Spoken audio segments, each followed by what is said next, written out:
So I decided to vlog today. Actually just started vlogging and I'm gonna finish tomorrow. But look at my face. Like, what the actual fuck? Like, can you see? I got some rush or something. I don't know from what or like what's going on. But yeah, and I'm editing a video for you right now. And I decided, why not start another one? You know. So that's what I'm doing. And wait, let me actually, because I just looked that direction and my plants look so great. Wait, let me show you. Can you see that? It looks so nice. But yeah, so I decided to vlog for you today.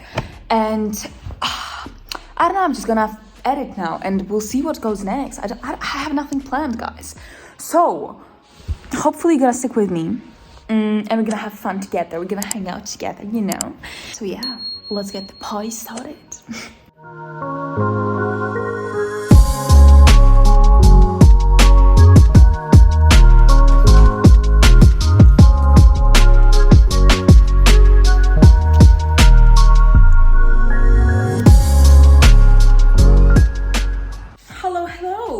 So I forgot to vlog yesterday. I took it for my editing, I took it on a walk, and that's it. And then I totally forgot that I was even vlogging. So here I am. I just made myself some coffee. Yeah, it's maple latte, you could say. No, it's not latte, it's just Americano with 1 tablespoon of maple syrup and milk, oat milk. So yeah, and I also have tea, but I'm not gonna show you because it's too heavy. And I'm gonna read now. I'm reading Why Has Nobody Told Me This Before by Dr. Julie Smith. It's really great. Like, you know, like your own therapy at home. And I'm gonna read now because it's 8 a.m. and I reminded myself, oh my god, I'm vlogging. So I'm gonna take you through the day. Also, I asked you guys on my Instagram to ask me some advice questions, like advices you want me to give you, you know. So I want to answer some of those today. I'm gonna give you guys some advice. I'm gonna be a big sis.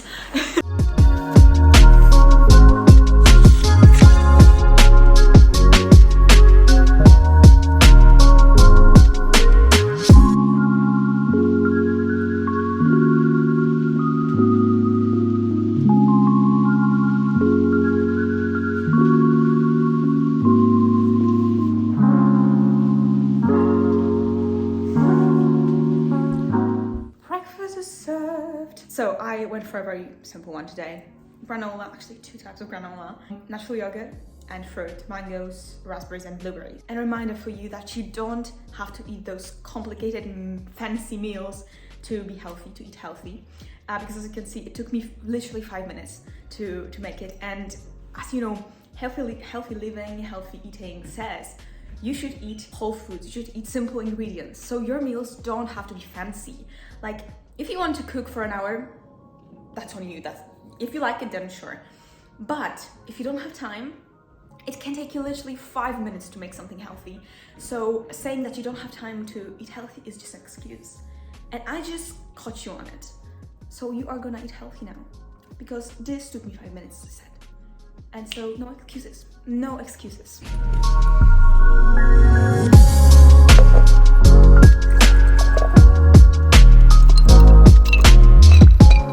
Please do not judge me for doing it in my room, okay? My lighting in the kitchen is shit.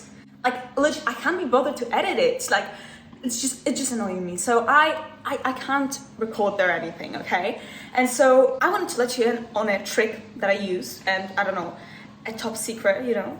And so, as you could see, it's kind of shameful, but I went to Pret and brought in my coffee here and made ice Americano. Because you know, the thing is, like, I have my subscription, Pret subscription, and it costs, for anyone who doesn't know, it costs £25 a month, and you have pretty much unlimited coffee because it's 5 coffees a day.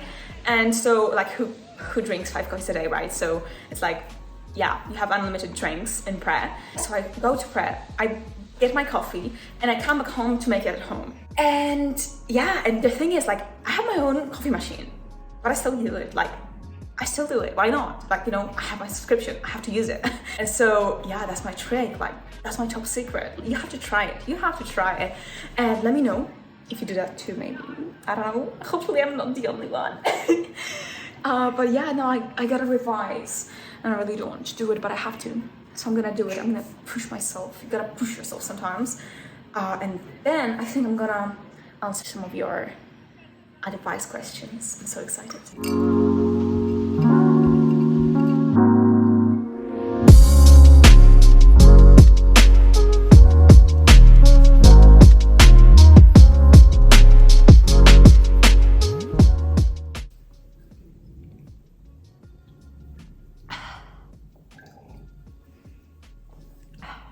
Okay guys, your girl is back. And I'm gonna be honest with you, it's been like 3 days or something, because I don't know, like I forgot, and then I was just kind of procrastinating recording this because I had a lot of exams and everything. So yeah, but I'm back, and that's what matters, right? And I picked some of your questions, some of your advice questions, and I'm gonna now give you some advice. I like giving advice. Like, I'm gonna be honest with you, I am the person who's gonna give you the best life advice ever. Like, if you ask me something, I'm gonna start, talking about life and everything, and you're like, where do you get this from? How do you know all those things? And like, not your problem. So yeah, so first question is, I'm unwell at the moment. How to feel like you're not missing out on life? I feel like so many people feel like they're missing out on life. Like the last 2 years were just kind of like a waste of time, honestly, because they haven't done anything, they haven't achieved anything. And let me tell you, that's so normal. And I feel like so many people can relate to you. So first of all, remember it's normal. And second of all, I want you to remember that where you're at right now in your life is exactly where you're meant to be. Because even in those bad moments, you are learning lessons that you wouldn't have learned any other way, okay?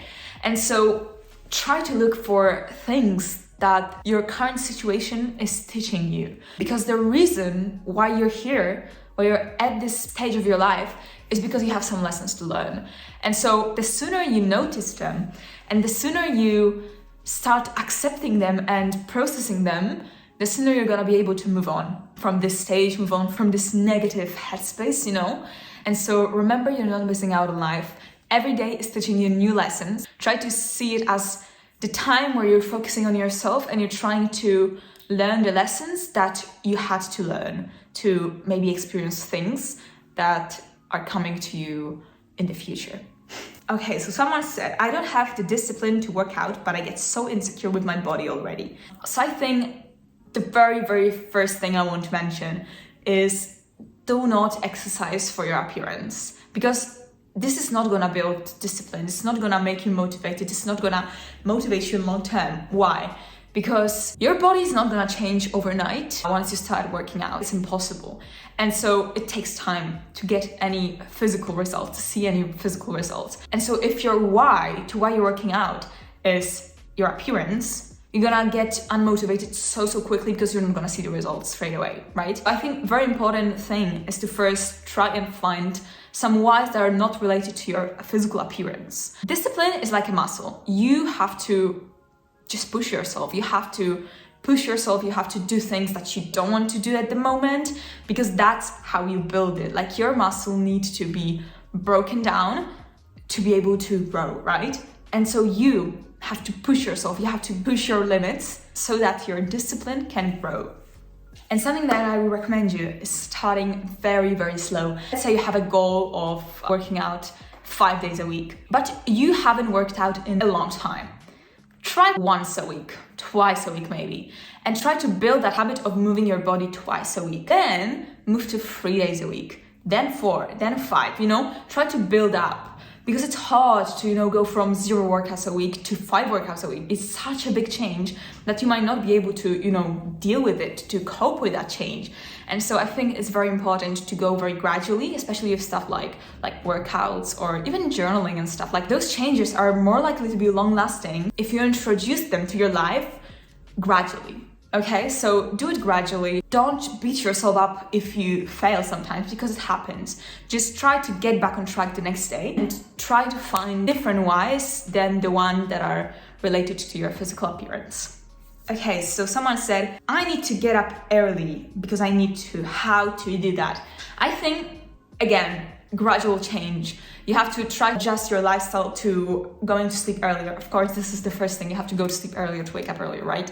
To get those 7-8 hours of sleep a night. And so try and go to sleep this half an hour earlier, then an hour earlier, then maybe 1.5 hours earlier, you know? Depends on what time you have to wake up. I think gradual change is gonna let your body take this time to adjust to this new lifestyle, to this new sleep schedule. So try to go to sleep every single day at the same time and wake up around the same time. Helps your body to, you know, remember when it's time to, you know, get ready to sleep, start releasing all those hormones that are responsible for making us fall asleep. The other thing is create an evening routine. This is something that really helped me because, you know, once you've established this routine, this is kind of your way of telling your body, hey, listen, I'm going to sleep. Just get ready, you know, get ready. So you can be on the same boat, you know, because if your evening routine is gonna be just scrolling for TikTok, your body is gonna be in the go mode because it's gonna get a lot of stimuli and it's not gonna realize that you're gonna sleep in like 5 minutes, you know? Another thing, the last thing, okay, that's actually helping. Like guys, I had to use it the last few weeks because I don't know why, but I've been having so much trouble waking up recently. Like, I don't know what's going on, but I just can't wake up. Like, maybe, okay, I can wake up, but I can't get up. Like, there is a huge gap between waking up and getting up. Like, you know, I'm just trying, oh my God, no, I don't wanna do it, you know? So yeah, I've been using it myself. So listen up. I put my alarm clock on my phone, obviously, and then I put my phone on the floor away from my bed. And so when it starts ringing, you know, when the alarm goes off, I have to get up to switch it off and try to make your alarm clock sound very annoying. So you can't be like, oh, I don't care. It can ring, you know? Like do this like, they're like the standard iPhone alarm clock sound. Like, it's so fucking annoying. And so put it on and then put your phone away from your bed. And so you have to wake up because, you know, you're much less likely to go back to bed once you got up, you know? So that's my expert trick for you. Okay, someone said, I keep envisioning my future differently. To be honest, I don't know where I'm heading towards in life. Okay, I feel like many people feel you with this one. Like, especially young people, we just don't know what we want to do. And today I listened to a podcast. It was called Her Daddy with Alex Cooper, and her guest was Mel Robbins. If you know me, you know I love Mel Robbins. She is a motivational speaker and like coach, life coach, you know, and I love her.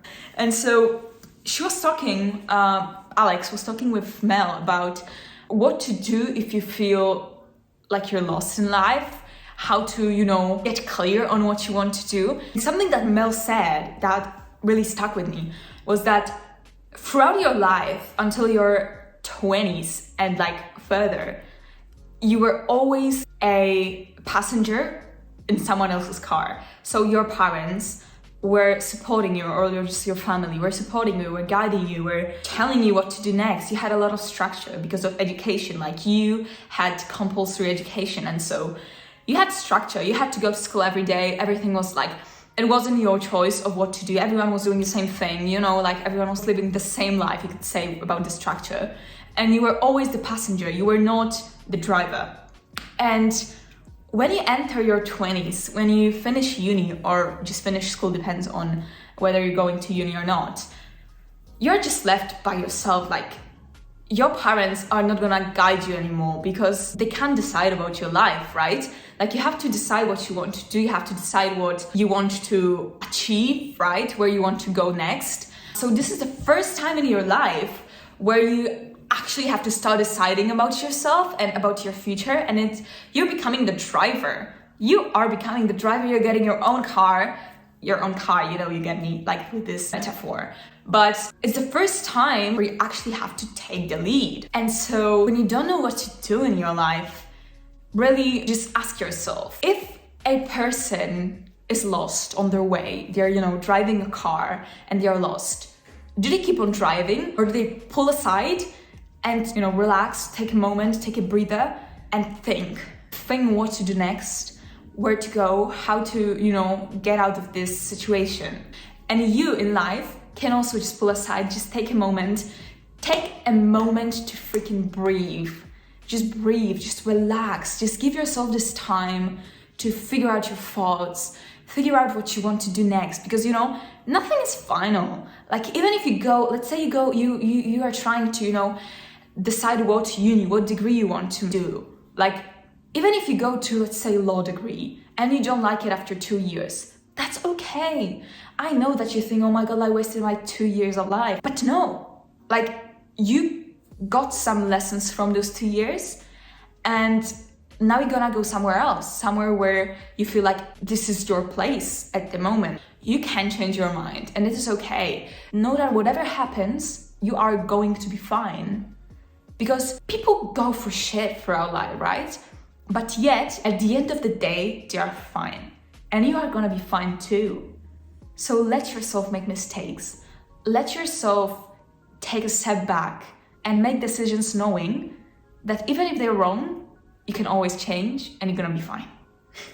Someone said, this guy likes me and I think he's cool, but his family is just not the vibe.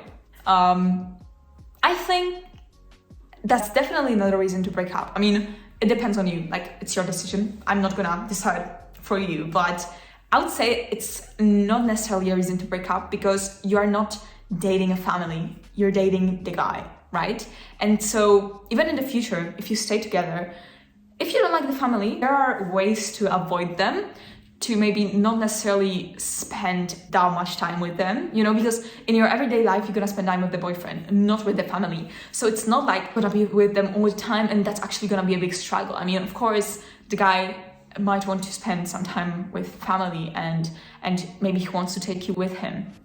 But first of all, you don't have to agree to do so. And even if you feel like you have to, then, you know, it's just like an hour, 2-3 hours, and that's it. And then weeks just with your boyfriend, not with his family. And so I would say that this is not a deal breaker, at least for me. Remember that you're not dating them, you're dating your boyfriend. So at the end of the day, there are ways to avoid those encounters between you. So to be honest, it all depends on your situation. But as I said, there are some aspects I think to consider when deciding whether it's worth it to continue it or maybe try and find some other solutions. Okay, and the last one, because the video is getting too freaking long, is I didn't get accepted to my dream college and I don't know whether to try again next year. I feel like once I start working, it will be sort of meaningless to go back to school. But I'm afraid I won't get a good job and will end up working shitty jobs for my entire life and I hate my life.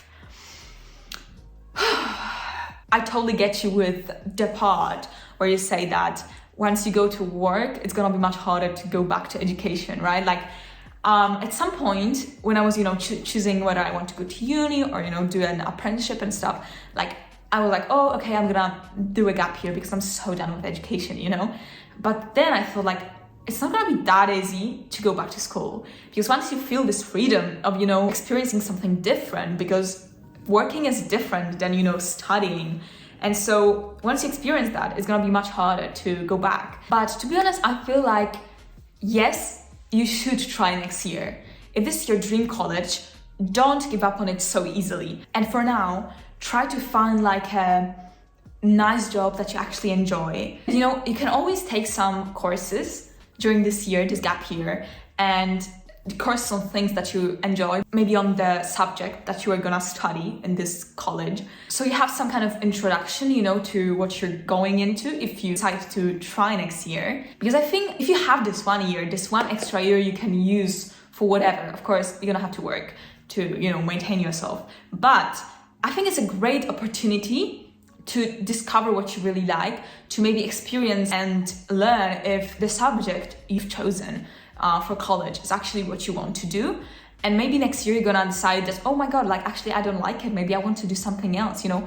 You're gonna change a lot throughout this year. But if you're not gonna get a good job, go to uni. Like you say it's gonna be meaningless, but remember that just because it's hard doesn't mean you shouldn't do it. Sometimes you just have to, you know, push yourself just a bit so you can just live a better life long term, you know. And even if you don't go to uni next year, even if you decide, okay, I'm not going, I'm working, and then you're gonna get into some shitty job, nothing is stopping you from going to uni at the age of 23, 24, 25, 26, even 40. Like, it's your life and you decide what you're gonna do with it. There's always a way to improve your life. Like, if you don't like something, you change it. So I wouldn't worry. I would tell myself, okay, I am gonna try next year, but if something changes, that's okay. If I find a great job, that's great. You know, I think a very important point is gonna be to evaluate the pros and cons of your life next year before you apply to the college, to your dream college, and then evaluate the pros and cons of the option where you would go to that uni, and just decide what is gonna bring you more benefit long term. And yeah, that would be it, guys. In a second, I'm gonna go and edit this video because I'm so curious if all those things that I just said actually make sense, are actually helpful. So you can let me know in the comments down below if you enjoyed this video, if you enjoyed this advice session, you know, whether I should do it more often or not. Maybe I'm gonna do like a whole video about it, like on it, like giving you advice, we'll see. So let me know if it was helpful, let me know if you want more. And yeah, and thank you so much, guys, for watching. I really appreciate you. If you like this video, give it a big thumbs up, subscribe if you haven't subscribed yet, and put the notification bell on to get notified whenever I post. And yeah, thank you so much for hanging out with me, and I will see you in the next video next week. Mwah.